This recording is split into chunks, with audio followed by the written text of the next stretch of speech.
We're going to start off with a new industrial revolution. Do tell. Well, that's how some people, at least, are describing the CeBIT Technology Fair, which is kicking off in the German city of Hanover.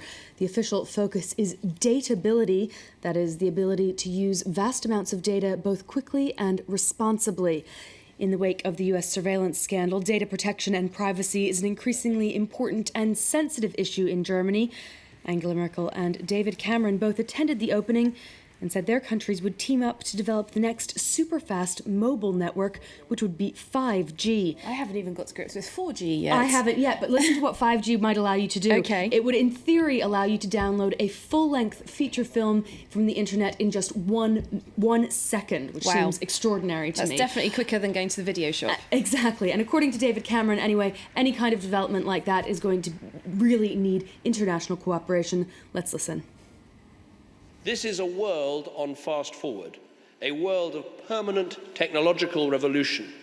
And in this world, countries like the United Kingdom and Germany will only succeed if we have a relentless drive for new ideas and innovations. Okay, potentially some brave new worlds there for the digital era, but we've got some sobering news on the economic front for the world's third largest economy. Yeah, Japan's deficit hit its highest level since records began back in 1985. New data put the country's deficit at 1.5 trillion yen. That's about $15 billion for the month of January. We also saw growth estimates for last year, 2013, being revised downwards. The economy is now thought to have grown at a rate of just 0.7% instead of a more robust 1%.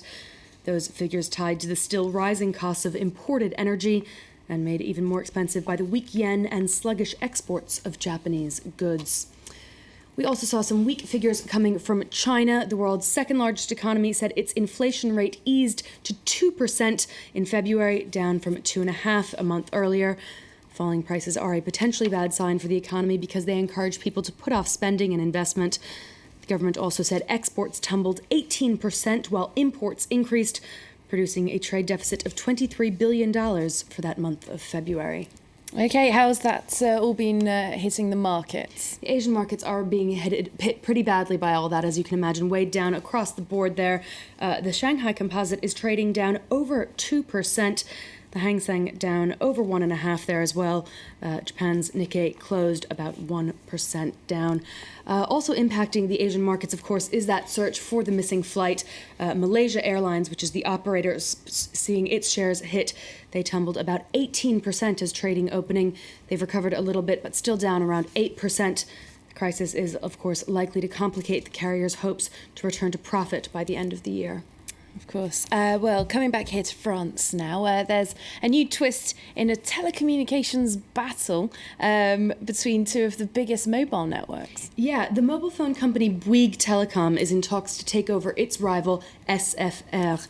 Now, this weekend, Bouygues said that it would sell its own mobile network to the low-cost competitor Free for 1.8 billion euros, but only on the condition that it is successful in its own takeover of SFR. So it's a little bit complicated there. It's like pass the parcel, isn't it? We'll take your mobile network, give you that. Exactly, and three different companies. The whole point is to ease these concerns by competition watchdogs. Bouygues is currently in a bidding war for that takeover of SFR, locked in a bidding war with the Altice Group, the owner of the cable operator Numericable, and all this talk really does have some consumer groups worried about what's going to be the impact on them. Let's take a listen.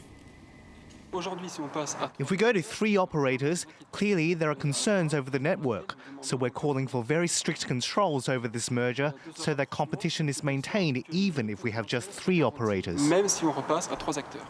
Okay, we're going to talk about something a bit happier, a bit more exciting to end. Prosecco. Apparently it's overtaken champagne as the world's top-selling sparkling wine. The French will be up in arms about that, Kate. Absolutely. The Italians will be rejoicing, and I think drinkers around the world will be fine with either one. For the first time, the Italian sparkling wine Prosecco has overtaken champagne in terms of the numbers of bottles sold around the world, with sales of champagne increasingly being slowed down around the world. Prosecco is being increasingly used as a substitute. Joe Tandy has the details. Italy's Prosecco makers are toasting their success. Last year, the sparkling wine from the country's northern Veneto region overtook France's Champagne in terms of total bottles bought. In 2013, 307 million bottles of Prosecco were sold, compared with Champagne's 304 million. Worldwide, Prosecco sales soared by 11.5%. Champagne sales seem to have lost their sparkle, falling by 1.5%, a second consecutive annual drop. And while Europe's economic crisis has soured the champagne market, Prosecco makers say they have always seen the glass as half full.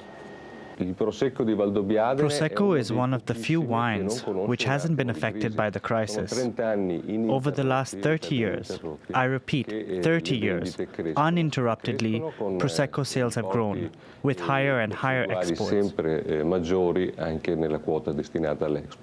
The decline in Prosecco consumption in Italy is more than compensated by the growth in sales abroad. The wine is now served at many of the world's best restaurants. As with Champagne, sales are on the rise in Asia. Between 2010 and 2012, Prosecco exports to the continent exploded by almost 80%. There we go. Rather inappropriately for 7:25 in the morning, that's making me think about having a drink. Thanks very much for that and all the business news, Kate Moody. And we're going to move on now to a look at the press and seeing what's making the headlines here in France with Oliver Farry. Hello there.